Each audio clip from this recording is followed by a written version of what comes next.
16 years. That's how long some of us have been playing TF2, which is older than many of the people that actually play this game. And over these 16 years, mapmaking as a whole has experienced major innovation. But despite all of the incredible things we're able to do now in free-to-use software like Blender and Unreal Engine, TF2's source engine has stayed strong. 16 years later, and its mappers are still using the same engine to create maps, releasing banger after banger each season. And this time around, thanks to the implementation of VScript, we got many more. But to my surprise, this map called Corruption uses regular old source logic. It's a payload map created by Megapieman, Billow, Erk, Pancakebro, and Romkin, and it was accepted into the 2023 Scream Fortress update. Its Underworld features something never before seen in a TF2 map: procedural generation. I've always admired the creativity of mappers with how they've handled the Underworld in their Halloween maps. Los Muertos is themed after Day of the Dead, Laughter holds these carnival-themed rooms, Cursed Cove has this underwater lagoon with a sunken ship, and Farmageddon, the inside of a mad pumpkin. But Corruption does something that I never thought was possible. Its Underworld is randomly generated every time you hear a bell ring and see these portals open up. And on the other side is a series of corridors and staircases in a haunted asylum. Find your way to the exit portal and you're thrown back into the map out of these hanging cages, rewarded with several seconds of uber, speed, and crits. The map is a reskin of its non-Halloween counterpart made by Billow called Eruption, which is a volcanic layer centered on a tropical island. When the time came to make a Halloween map, he brought in some mappers to transform it into this haunted asylum. Now, I'm gonna be honest, the reason why I decided to review this map is because of the Underworld, but after looking around the Overworld, there's some pretty cool stuff there too that I want to talk about first. Usually, Halloween maps in TF2 have a bunch of pumpkins, spells, and lava, and while you can find some pumpkin bombs scattered throughout the map, there aren't that many, nor are there any spellbooks or lava. This ultimately makes Corruption feel more like a regular map and less like a Halloween spin-off. Not to bash the reskins of maps that have a million pumpkin bombs, spellbooks, and lava, but it's cool to see something different. Besides the Underworld, what I like most about this map is its details, especially those just outside of the playable space. Right behind Blue's first spawn, you can see a washed up rowboat and a couple of barrels, meaning some unfortunate soul got trapped on this island, and I think I know where. If you look above the spawn on this hill, you'll see this little outhouse, and on the inside, yeah, he must have had some pretty bad diarrhea. Another great case of attention to detail is inside of these two cells. The one on the right was made to accommodate more than just your regular patient, made apparent by this tiny piece of cheese, which is actually part of this mousetrap model, but the mapper cleverly hid that part underground and manually adjusted the lighting origin of the prop to keep it from turning black from the snowdraw brush. In the other cell is a giant hole, both in the ground and the wall, presumably dug over time by a patient with this shovel who used their wooden bunk to keep it hidden. I wonder how he got the shovel, but more importantly, I wonder where he is now. I love these kinds of details because they tell stories. It's one thing to see an area and be like, oh, that's a graveyard, cool. But it's another thing to see a place where you know something disturbingly specific went down, and that was fully embraced in the creation of this map.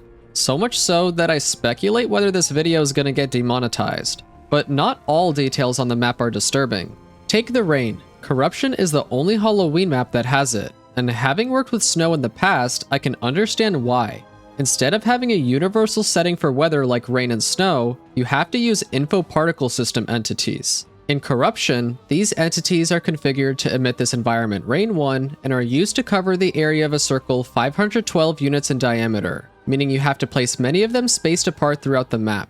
And for those narrow parts where the map transitions from outdoors to indoors, the mappers used a special type of rain particle that collides with the world. That way the rain doesn't fall through the ceilings. You can also find a cool little detail related to the rain inside of the caves on the stalactites. Some of them drip water with this little splash animation at the bottom. This particular one even has this stain overlay where the water drips, which is extremely subtle in-game, but amazing attention to detail. Erk told me that this map received a lot of inspiration from outside sources, including Outlast, One Flew Over the Cuckoo's Nest, and Shutter Island. The Outlast reference is rather obvious, but something a little more subtle is this lighthouse. It might look familiar, and that's because it's the same one found on Sunshine. And while my uncultured self had no idea what Shutter Island was, it turns out that the actual setting and theme of corruption is almost identical to that of the film, whose setting is described as a fortress-like insane asylum located on a remote, windswept island. Some could argue that this type of inspiration takes away from the originality of a map, but to me, it adds a sense of character and realism that makes the map feel more immersive with a hint of familiarity. There's one more thing I want to go over before moving on to the Underworld. Next to the last point is this elevator, and while it doesn't work or operate like the one you see on Sanitarium, one of the zombie infection maps, you can use it to quickly ascend to the upper floor, thanks to this trigger catapult entity. However, if you're afraid of elevators like I once was, there's no need to worry. You can use the stairs instead. Okay, let's finally dive into the maze, which was mostly created by Pancakebro. After going through the portals, blue and red are teleported into the starting area through these info teleport destination entities and have to escape through this randomly generated series of rooms, one of which holds the portal back to the overworld. In Hammer, this is what the area looks like. On the left is the portal, and on the right are all of the different rooms that can generate. Despite being made mostly out of brushes, each of these rooms is its own separate model with all of the textures and lighting baked in. This makes it easier to set up the logic behind these rooms, which keeps things nice and tidy. This also allows the rooms to spawn at any orientation while maintaining the proper shading. But looking at this area in Hammer, there's one thing that might confuse you.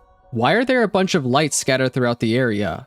Well, since this entire region is boxed in by these black brushes as opposed to skyboxes, there's no light from the light environment entity that can make it in. So in order to prevent the entities such as the props from going black, there needs to be a relatively universal source of light that doesn't compromise the baked lighting of the generated rooms. While running through the maze, you'll notice this thick black fog you don't see on the main map. This comes from this environment fog controller entity, whose fog color is set to black with a very small range. While traditionally used to reduce the amount of detail on screen to increase performance, this fog enhances the feeling of being trapped and raises anxiety, almost as if you were being chased. In fact, there were actually plans to implement a creature of some sort that'd chase you through the maze, but this idea was scrapped due to uncertainty about how the creature should roam around, as well as deadline constraints.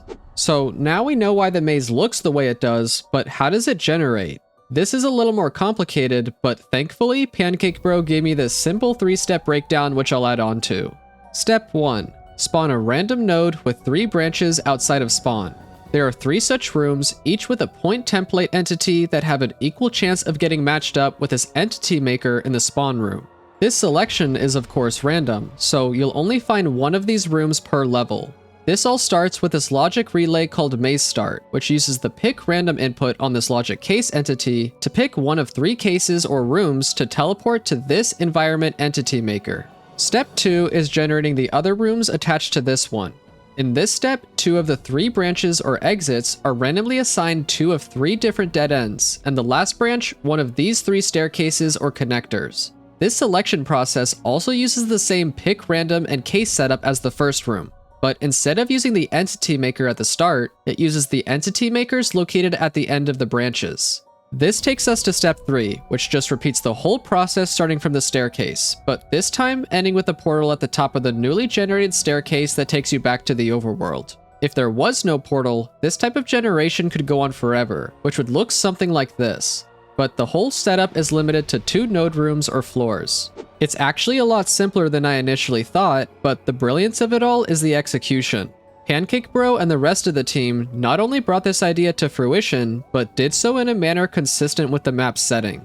These scenes that tell stories, the immersive attention to detail, and the genius that distinguishes this map's Underworld from all others make what is in my opinion a truly original TF2 Halloween map, 16 years after release. And with that, I applaud their work and commend Valve for selecting this map to be a part of the Scream Fortress pool.